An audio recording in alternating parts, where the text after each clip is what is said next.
Hello, my aspiring developer friend. Okay, so yesterday we talked about, we talked about 3 ways to charge: the hourly rate, the project-based retainer, the value. Like I said, this is more for freelance work, and this is definitely something that can be directly applied to landing a job, right? It's very, very applicable to landing a job, to getting a work raise. Or if you can communicate in this way, in the value way, in the dream that the people want, and the time delay it's going to take there, and just come to them with a plan, an approach, what you're going to do based on the information they provided with you, the challenges, the frustrations, the fears that they are facing, then you increase value, right? Because you know what their dream is. You know what they're seeking to achieve. And you have thought about it. You've used your faculties to create a plan to get them to that place as quickly as possible with minimal effort on their part. That is value. And then you just combine the trust. And if you do this, if you come in with this plan, trust automatically increases. This is especially true in the workplace if you're looking for a raise, because you already work for them, which means they already trust you to some degree. But if you show initiative, then the trust increases. The trust that you are going to deliver on what you promise and what you developed for them just skyrockets if the trust is already there. It's incredible. It also works for landing a job because you've created something for them, perhaps. I'm going to talk about that a little bit later in a future video, but it's totally possible to build out an entire application, actually, as part of a job application. It's possible now with NoCode. You can actually create entire apps for people in a weekend as part of your job application.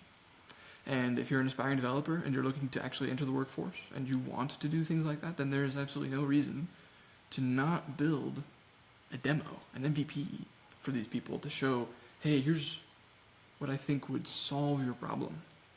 There's a lot more that goes into it. Again, I'll talk about that probably in the next video, but it's totally possible. Jumping back to freelance work though, because this is where freelance work really, let's get rid of that. Where freelance work really happens is just the hourly rate, project-based retainer, and the value, right? We've got these 3 different ways to charge. Whoops, not what I wanted to do. And we want to be here. This is the place that we want to be. Down here, hourly rate, it's a rat race. Project-based / retainer, it's too easy to not put systems in place to prevent that essentially cause the relationship to burn because you don't deliver on something that was promised. That's what I found here. This is project-based / retainer. It's also really easy for you to miscalculate and just say, hey, dang it, it took me twice as long as I thought it would take to complete the project, and now I'm getting really, really burned on this. But I still need to fulfill my promise, even though now it's just a complete loss for me. And I know this has happened to me dozens of times. It's been very difficult. I know it's happened to other developers that I've spoken with, just this project-based / retainer. And so they tend to hit this and they fall back to the hourly rate. We want to be here. And I'm going to give you kind of my 5-step process to get there, how to sell for value instead of time. All right. The first thing that we want to do is we want to be very, very clear again on the problem. What is the problem?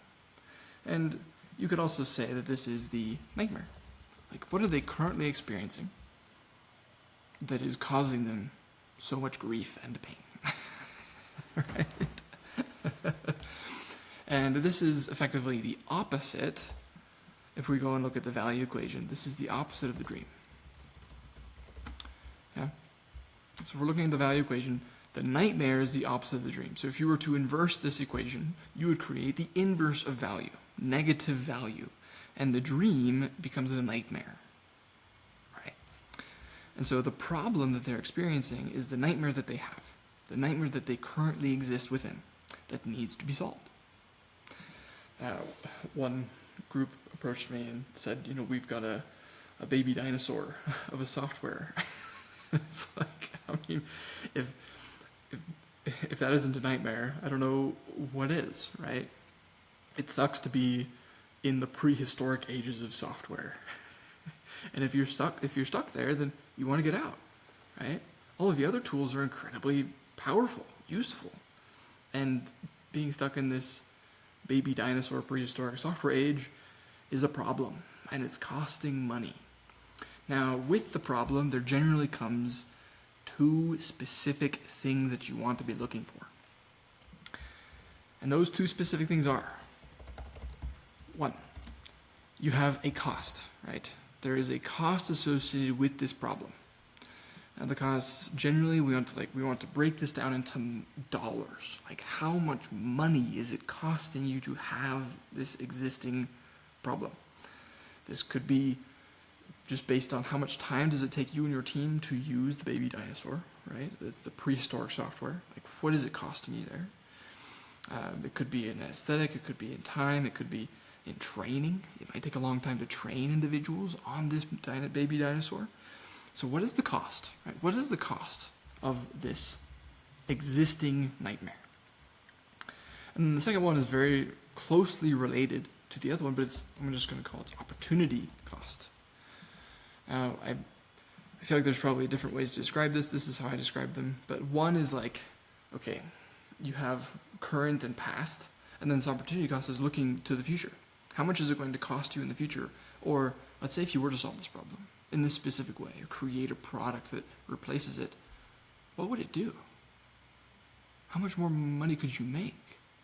How much more time would you save if this nightmare is a dream? And that's where things start to get really cool.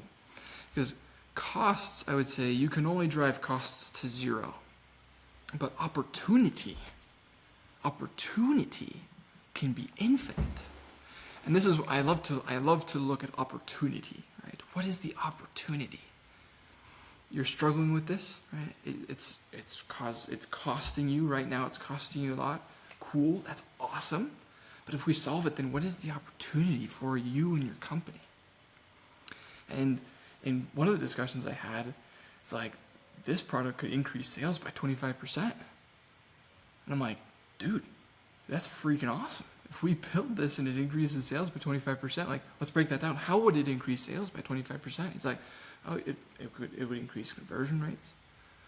We could target higher quality customers. So we could just have better customers in general who pay more. And we could increase our upsell potential by quite a bit if we're able to implement this piece of software. I'm like, dude, heck yeah, this is where I want to be, right? I want to look at that opportunity. And then the next question for me was, okay, so how much do you make right now? How many sales do you land on a monthly basis? He's like, oh, 40. I'm like, okay, so if we increased, I'm like, how much money do you make per sale? I think he said something like $7,000 or something like that, $8,000. I'm like, okay. So if we're able to increase the amount of money that you and your company make by 25% by creating the software, that's like an $800,000 increase in revenue over the next year. That's a pretty cool place to be. That's our opportunity cost for not having this piece of software in your business right now. That's our opportunity cost. And so that's how we value. That's just the immediate value of the problem. Right? The problem has a value. Now, once you've identified what these 2 things are, you're looking for these 2 things in the conversation with your customer, with the potential client. You're looking for these 2 things. You're looking for the cost that exists right now, and you're looking for the opportunity, right? If they were to enter the dream, so the cost, you could say, is the nightmare. Like, how much does it cost you to be in this nightmare? And if you were to be in the dream state, what more is possible there? I love thinking in terms of possibility and not affordability. That's where we want to be. Possibility, not affordability. Possibility, not affordability. And so when we're looking at this problem and we're breaking it down into the cost of the nightmare and the opportunity of the dream, right? I'll just get rid of the opportunity cost, but the opportunity of the dream, now we have a value for the problem. And it's at this point that I would say, stop. If it isn't a big enough problem, then don't even discuss a solution. And I would recommend that you have a personal cap here, right? My recommendation, have a cap. choose your cap. Like, what size of problem are you looking to solve? Because when you're charging value-based, you're charging a percentage of the value that you provide. That's pretty much how it works. And you want to choose your cap, right? So what size of problem are you going to seek to tackle? Now, I started off solving $10,000 problems. It's totally reasonable to start there. So you charge $1,000 to $2,000 to solve those kinds of problems, because there's not worth that much. They aren't that valuable. The problem is less, and so you can charge less. That's about it. So I recommend that you have a cap. You have a cap. You know what your cap is, what size of problem you're looking to solve. Because if you're not looking to solve a problem, like if it doesn't make sense for you to solve a problem less than $10,000 so that you can make $2,000 per deal, then it just doesn't make sense, right? But you might be totally willing right now to solve a problem that's $5,000. For me personally, I'm not looking to solve a problem at this point that's worth less than $1 million. That's my ideal. If the project doesn't have the opportunity or the cost, if those two things combined don't add up to over $1 million, then I don't really want to look at it, because that's my cap, right? That's my limit. That's what I'm looking for, because I know that at this point in my career, I'm skilled enough to deliver on those. And I believe that I can, I know that I can, I've done it in the past, and I know that I can do it again. And so I am looking to solve larger problems than I was 2 years ago. So if the problem isn't big enough, then there's no need to go to the next step and discuss the result that they're looking for. And this is where you start to break down specifically, what are the goals, right? How will we know when we are there? How will we know that? What are the metrics? Speaking to the sales example, it's like we will know when we are there when our salespeople can use this software to decrease a 4-hour process to a 30-second process, so that we can increase our sales. Right? They drop a 4-hour system into a 30-second system. That's going to be amazing, right? How will we know when we're there? How will you know when you have solved the problem? And this is the dream, right? I might replace goals with dream state. It's like, how will we know when you have achieved your dream? And with these two pieces in place, you can take a look at these requirements. So if you take a look at how you know when you're there, and you're basically listing off, like, okay, here's how we'll know, right? Here are the things that we need to achieve the dream. And I guess you can break this into two specific pieces. One is how will we know when we're there, like what are the specific metrics? And then two is what are the requirements of that?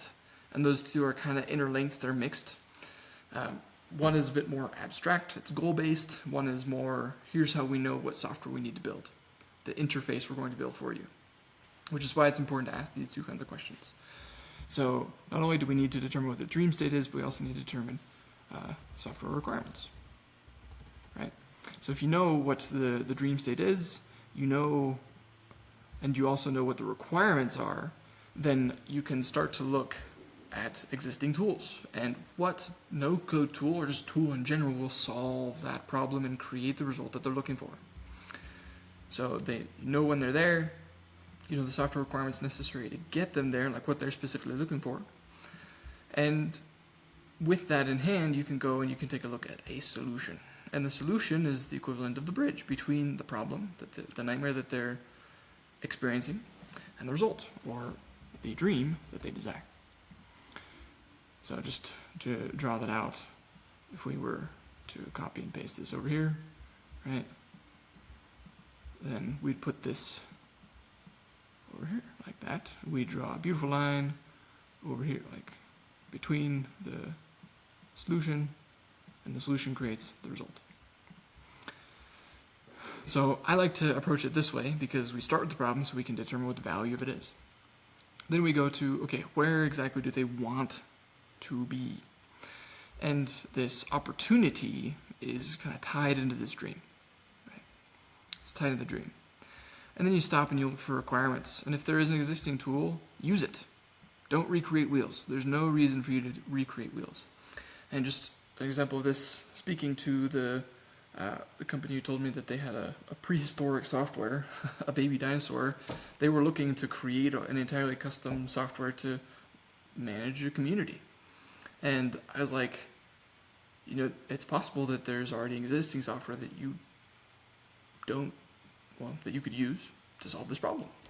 And so after researching it with them for about maybe 20 minutes, we found a software that solved all of their requirements, every single requirement that they had for their community. I was like, perfect.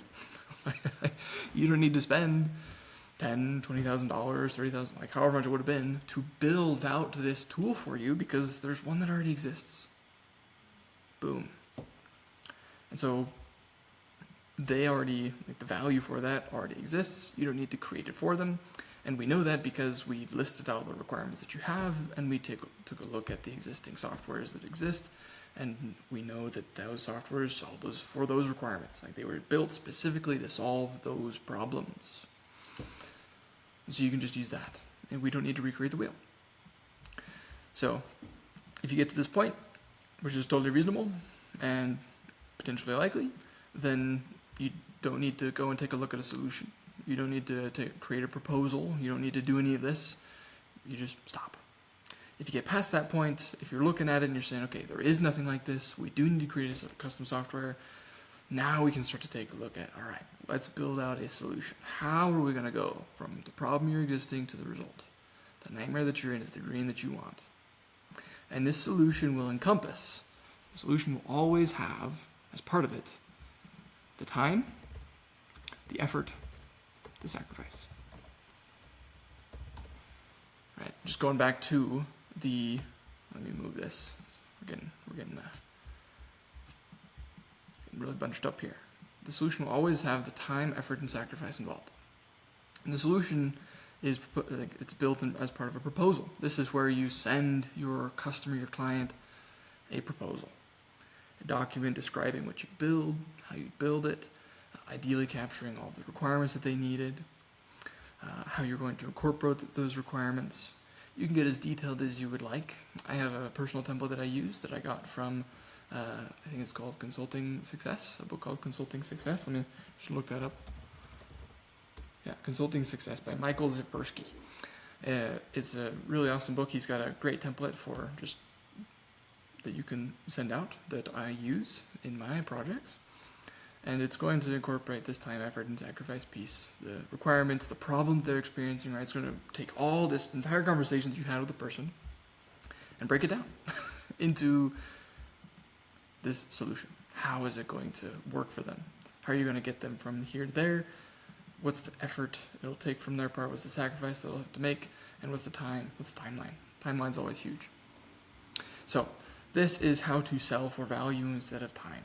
This video went much, much longer than I intended, but I feel like all of these pieces are incredibly important.